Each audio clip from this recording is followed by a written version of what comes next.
Mind over matter. Oh shit, I messed up the lyrics. You're gonna get too far.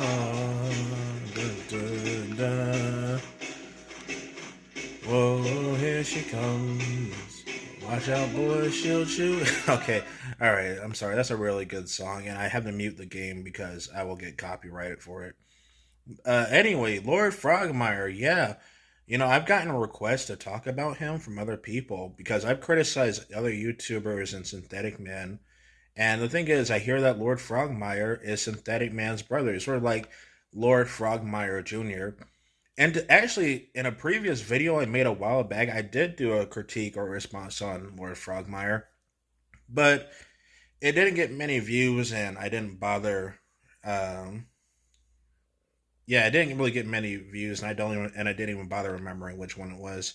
Anyway, yeah, here's the obligatory Lord Frogmire request video. Well, to be honest, Lord Frogmire, he has fancier editing skills, and I guess he has a much more energetic voice compared to Synthetic Man, but I don't know, he's just really boring. The Synthetic Man, he's such a interesting creature. I've been studying him for years because, what do you get when you have an unemployed man child still living with his mama, can't even get a real job, has the e-bag on YouTube, you know? Nobody wants to hire him because he's such an unmotivated loser, and also he's kind of racist and homophobic. So, yeah, it doesn't help that he's already exposed his face on the internet. So when he goes to do like a job application, the people are going to look up his background and they're going to see his name. I think his name is Kobe Zachary. That's why Synthetic Man has to rely on buying the newest AAA game and dunking on it in order to make a source of income.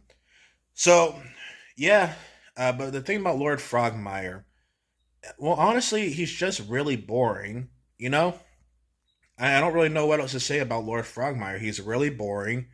He's a shell. Uh, even his own followers you know, uh, pointing out that he's a greedy little shell. And yeah, the thing is, Lord Frogmire mainly talks about Nintendo games. He doesn't actually review games that I'm interested in. I'm not really a Nintendo person. The only Nintendo games I like are Super Mario Bros. 3, Donkey Kong Country, the Xenoblade Chronicle games, and Paper Mario Thousand Year Door. Haven't played the original Paper Mario yet. But yeah, that's about it. I'm not really a Nintendo fan. In fact, I wonder why'd I even buy two Nintendo Switches. Yeah, I actually bought two Nintendo Switches. I bought one as an extra backup in case one of the Nintendo Switches die. But to my surprise, it's been years and that original Nintendo Switch that I bought still hasn't died. Anyway, uh, yeah. I mean, Lord Frogmire, I mean, it's just another video game doomer. Oh, I hate the modern game industry, but I'm going to keep buying modern games and giving modern games my money. Like, he's just so pathetic. And, again, he's a greedy shell who does these sponsorships that come off to me as total scams. And I mean, look at this. I mean, he even has like a join button.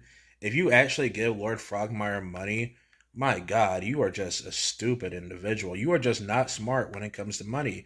Probably explains why you're still working minimum wage. Anyway, uh, yeah, I mean, that's all I gotta say about Lord Frogmire. He's just really boring. I know my videos can be boring too. I mean, heck, most of my videos are just me filming with my phone and, lazily recording video game footage, and also me recording my, comic and manga collection. But, yeah, at least I'm not asking for money though. In fact, the fact that this channel has made over what 1,600 subscribers now is still shocking to me because I don't want people to subscribe to this channel, but they still keep doing so anyway. So yeah, if this is your, if you, sorry, I'm stumbling here. You know, if you wanted me to talk about Lord Frogmire, I just can't because he's boring. I don't feel like sitting through his videos, and the games that he reviews aren't, games that I'm interested in, which are modern Nintendo games. Now that I think about it, I think the biggest issue with Lord Frogmire is that the negativity that he does in his reviews, it feels forced. Like, when I say force, it feels like he's really trying to force that anger. It doesn't feel genuine at all. It feels like I'm watching a less funny, more bitchy version of the angry video game nerd. But even then, that's an insult to the angry video game nerd because he actually puts an effort into his content. Whereas Lord Frogmire just talks over video game footage. And here's another thing, that video game footage that he talks over, it doesn't even feel genuine. It feels like he just stole a bunch of clips to talk over or something like that. I'm not saying that he stole people's video game footage, okay? But I am saying that it does kind of feel that way based off of how, generic and uncreative the gameplay looks that he shows off. Crimson Desert is everything wrong with modern AAA games. Oh my gosh. Wow! How original! And he goes through the effort of editing that video, and I bet he scripted it too, probably. And it only has a measly 50,000 views, and it pretty much halted there. I bet when he made this video, he thought he was cooking. Like, he thought he would get like 100K views or something like that. But because the thing is, he made this video right when Crimson Desert came out, and he wanted to be one of the first people to shit on it in order to try and make some quick YouTube shekels. And I'm pretty sure he got some YouTube shekels off of it, but not much, I mean, at the end of the day, the vast majority of people don't really care about his opinion when it comes to media. Because, like I said earlier, he's just so boring and so unoriginal with his takes. Like, I bet he thought he was the first one to shit on Crimson Desert. And it doesn't even matter anyway because Crimson Desert sold millions. And I'm saying this as someone who doesn't feel like buying Crimson Desert because I'm not someone who's into RPG games with weak storytelling. I know it's ironic of me criticizing weak storytelling when I'm playing Metal Gear Solid 5, which has a very weak story compared to other games, especially in the Metal Gear Solid series. But this game is just so much fun, And maybe I'll get Crimson Desert someday when it goes on sale or something like that. I don't know. I keep hearing the same opinion, like, it's a bad game, but it's also a good game or some nonsense like that. Or people saying this game will save the AAA industry.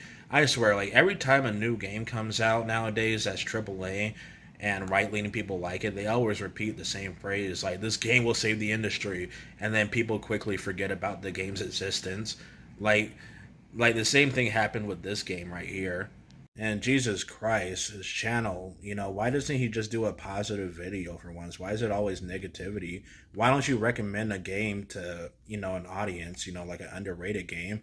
Oh, wait, you got to make a forced negative video in order to, get views and money, which is not that much, I'm assuming, because no one wants to watch your actual genuine takes. It's actually really sad, Like, I call this the clown's dilemma, where the clown, nobody wants to laugh at the clown's regular jokes. So in order to make money, the clown has to punch himself in the balls in order to make people laugh and get an audience. I feel like that's something that both Synthetic Man and Lord Frogmire are going through, the clown's dilemma, where they can't really talk about stuff that they're actually passionate about. What they got to do is find the newest product that they don't have any nostalgia for and bitch and moan about it. And bitching and moaning about modern games is understandable, even though bad games have always existed. But oh my gosh, it just gets so boring after a while, especially with the apparent nostalgia bias. And yeah, I'm just saying, Lord Frogmire is just really boring, incredibly boring. I've seen better game critics like Some Call Me Johnny, for example. And the constant Nintendo bitching, I understand, it's a good way to vent. Nintendo is a very flawed and evil company. But the thing is, Nintendo has been a flawed and evil company for about, I want to say 30 years, since the 90s, And the thing is, Nintendo does not care what some random unemployed YouTuber has to say about their company, especially a YouTuber with no significant impact like Lord Frogmire. Because the thing is, like, I don't even think the people at Nintendo even speak English. And while, pointing out their evils and complaining about them can't help you vent, is overall really useless at the end of the day, All you can really do is just not buy their games. But Lord Frogmire keeps buying their games because, hey, how else is he going to get those clicks? He has to cry about the he has to cry about the new Pokemon game. Oh no, wee, wow, wee. And look, I'm not a Pokemon fan, But it is insanely funny to me how Pokemon games keep getting bitched on when those are some of the most popular games in human history. It feels like every time a new Pokemon generation comes out, uh, the previous generation ends up shitting on the newest generation for some reason. To me personally, Pokemon has always been shit since day one.